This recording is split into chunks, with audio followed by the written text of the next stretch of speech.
Hello everyone, mwiriwe mwese. My name is Sophie Maserika. Today I'm going to cook with you potatoes and vegetables, vegetarian meal. Ngiye guteka ibirayi n'imboga, vegetarian food. Ubwo ngiye kubereka ibyo dukeneye kugira ngo duteke ibiryo byacu. I'm going to show you the ingredients and also the equipment. Baby potatoes, uturayi dutoya, green beans, imiteja, karoti imwe, courgette imwe. You can use green pepper or red or yellow. Green pepper uko isa yose. Turakeneye only one onion, garlic, ginger, spring onion, sausage. This is vegetarian sausage. Salt, olive oil, and aromat. This make your food to be tasty. Ibiryo bikaryoha. We also need pure tomatoes.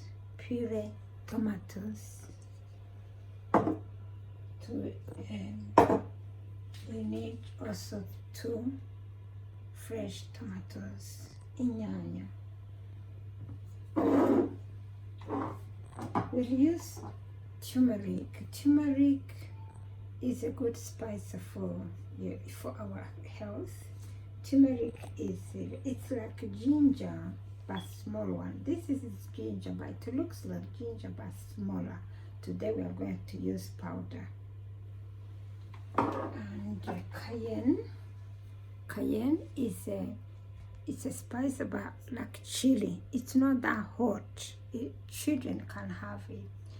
When you put a little bit of it, like 1/2 teaspoon. This cayenne it's the small chili, red one. It's the same. It's a cayenne, but today we'll use the powder one. It's a good one. I recommend you to use it. Ndabasanga mujye muyikoresha kuko ni nziza ku buzima. The equipment, ibikoresho dukeneye, a chopping board and knife. Urabona aho turi bukatire imboga zacu ni icyuma. We need also steaming. We'll steam the potatoes. This is a steamer. Ngiye kubereka isafuriya nziza nshaka kubereka uyu munsi. It is made by Saladmaster. It's called skillet. In a community they call it bad boy. Muri community bayita bad boy kubera it cooks many food. This Saladmaster skillet, it's made of a metal called titanium. This titanium, when you hear titanium, is a metal that in the hospital they use it for hip replacement or internal treatment. Iyo umuntu yavunitse ni cya cyuma bashyira inside the bone. So this metal is titanium. So it's a good one. It does not produce chemicals. It's clean and pure for your food. I recommend every family to have this cookware. We are now going to prepare our ingredients. Remember to wash all your vegetables before cutting them so that you don't drain out the nutrients. Ujye wibuka koza imboga zawe zose mbere y'uko uzikata kugira ngo intungamubiri zitagenda mu mazi ugiye kumena. Now I'm going to show you how to cut your food. I'll start with your potatoes. Cut into 2. If it's a big size, cut in 3 pieces, right? If it's small, cut into pieces. I'm going to steam them. Steam them in halfway, don't overcook them. Like 10 to 15 minutes with medium heat. Biteke nk'iminota 10, ntubiteke ngo bishye cyane. Green beans, imiteja yawe yikate into 3.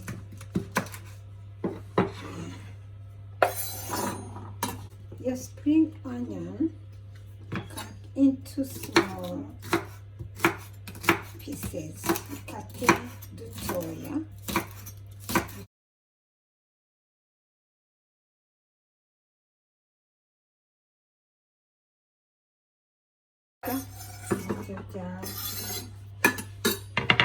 Crochet, cut into 2 pieces. And cut them medium sizes. Cut them atari binini, atari bitoya. As carrot, 2 or 3 pieces.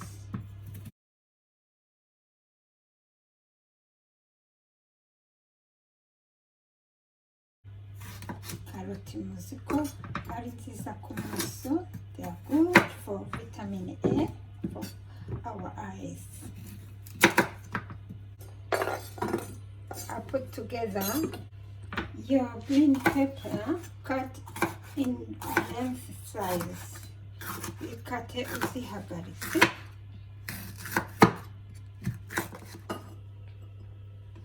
Ready?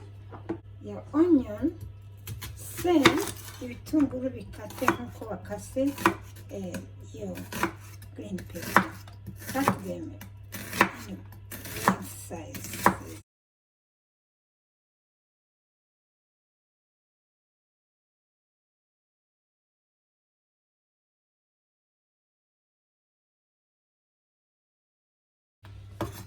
The other one. It's right. Tomatoes. Same, cut tomatoes in length sizes. Burebure. Nkuko wakase onion and green peppers.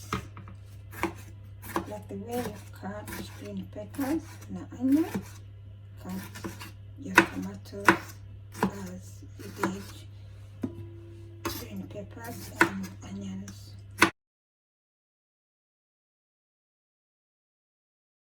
You remember our potatoes, we steamed them like 10 to 15 minutes, then we put them in the oven like 10 minutes. Now they are from oven. You put them in the oven like 10 minutes until they change color. They are ready now, the potatoes. Same as sausages, we put them in the oven until they change color. Then cut your sausage in small pieces. Sausages nazo uzikate after nyuma yuko uzivanye muri oven zahinduye ibara nkuko ibirayi bimeze.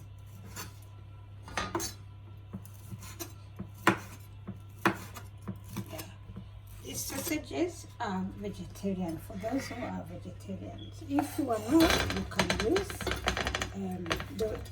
those ones right. Is ni vegetarian, ushatse wakoresha, itari vegetarian, ubishatse. Ingredients are ready now. Ibiryo byacu biri ready, turiteguye kubiteka.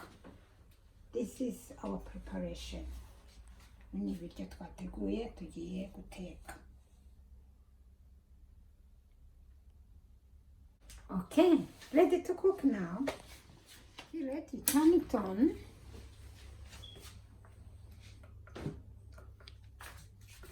And put 140 degree.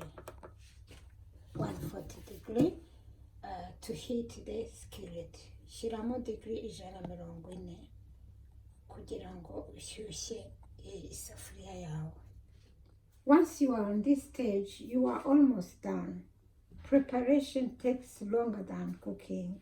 While your skillet is heating, remember you have water next to you. Always have water next to you wherever you are, kugira ngo unywe. Because you have worked hard. Tugiye gutangira guteka ibiryo byacu. Turatangira dushyiramo ibitunguru. Onion. Before anything, you put onion. Nyuma ukavanga kugira ngo bihindure ibara. Urekera for a moment. After 1 or 2 minutes, keep stirring.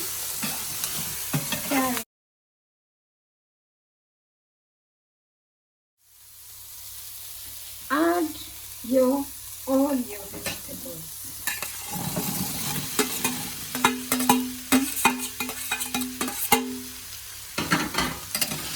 Keep stirring.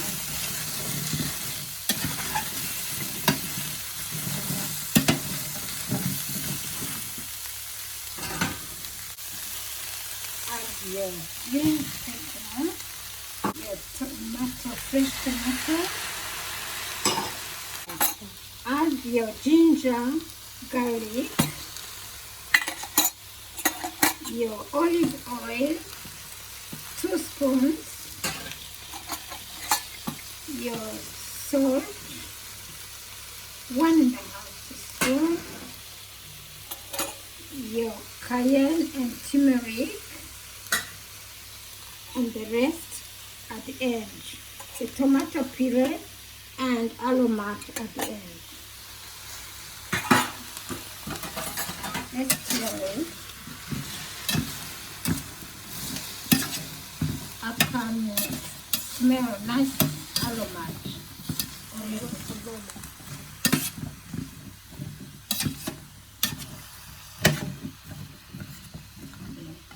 After this, cover it for like 5 minutes.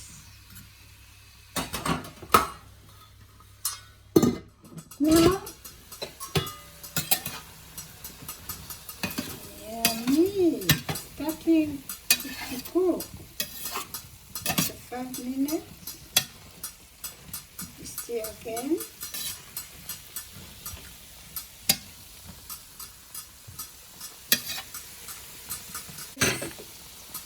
More 5 minutes.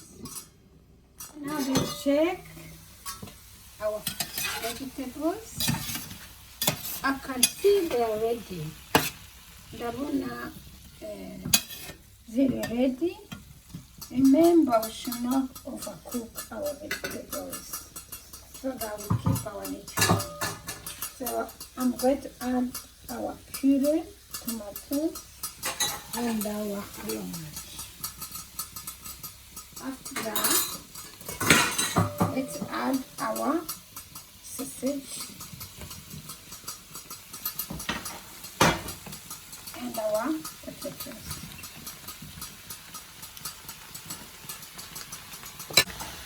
Once stirring, do gently. No fanga with tomato.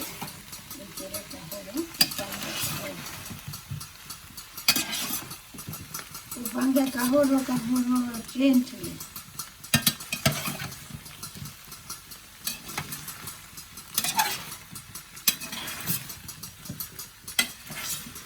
What do you say?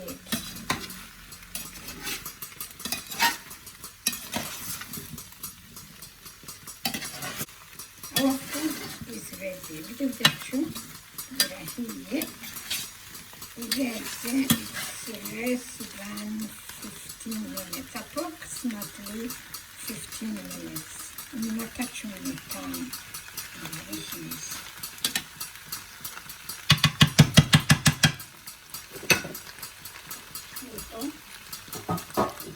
Let's see.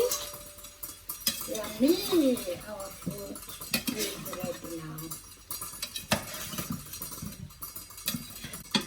So,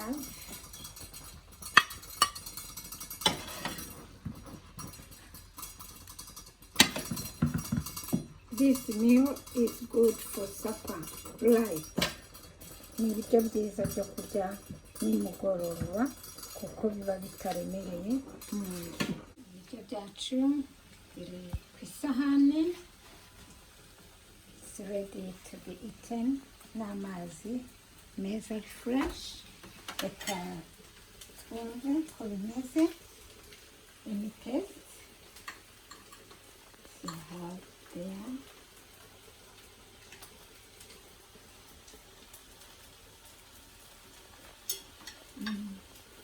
I wish you could come and taste my food, but wherever you are, do the same. It will taste the same. Bizaryoha nk'ibi ngibi. Ndakwifuriza ibihe byiza. Remember to comment on my channel, like and subscribe. Wibuke kunyandikira akamesaje keza niba hari ikibazo ushaka kumbaza nabwo umbaze. Murakoze. Ibihe byiza. Bye.